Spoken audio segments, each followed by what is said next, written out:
Bonjour à tous, l'univers narratif vous propose aujourd'hui de découvrir l'Ordre Jedi. Voici la tête dans les étoiles.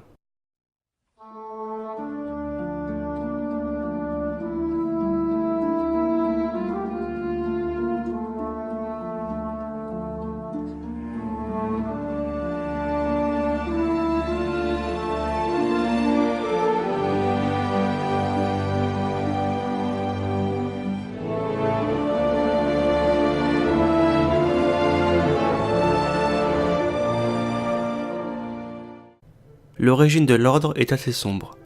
Peu de détails nous sont révélés. Malgré tout, nous estimons sa période de création en parallèle à la signature de la première constitution galactique. 25 000 ans auparavant, le voyage hyperspatial était découvert. Cela a permis la communication et les échanges entre les différentes espèces galactiques. C'est sur la planète Titon que les Jedi trouvent leurs origines.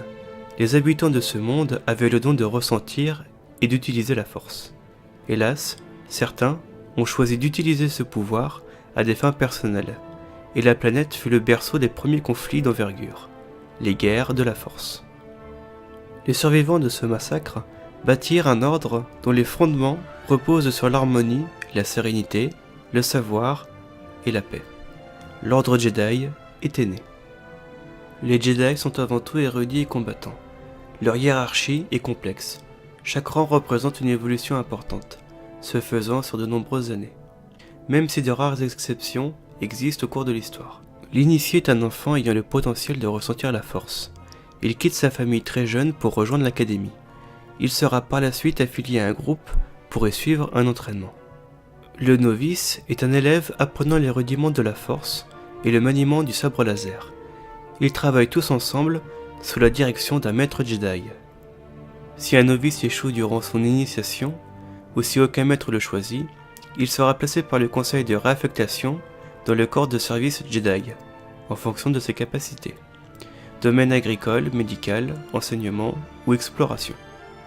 Le Padawan est un apprenti recevant un entraînement intensif.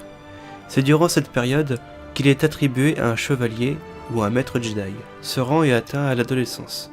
Il se démarque des autres car la formation est effectuée en dehors de l'académie.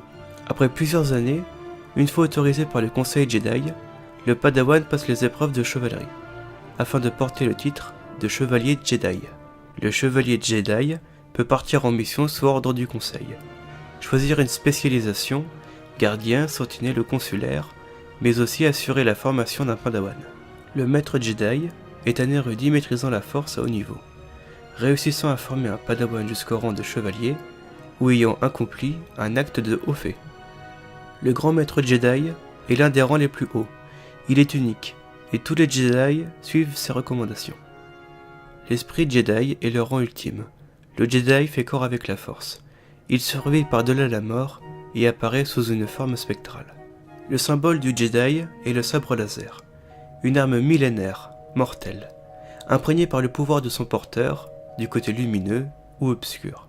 La voie du Jedi est dictée par le code. C'est un ensemble de préceptes permettant de ne pas sombrer du côté obscur de la force.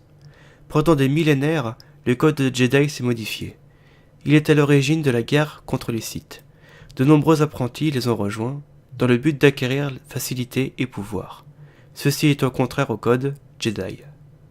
Je vais maintenant laisser Maître Vandar vous réciter les fondements de l'ordre. Tous les Jedi doivent connaître le code. Ces principes sont les enseignements fondamentaux de notre ordre.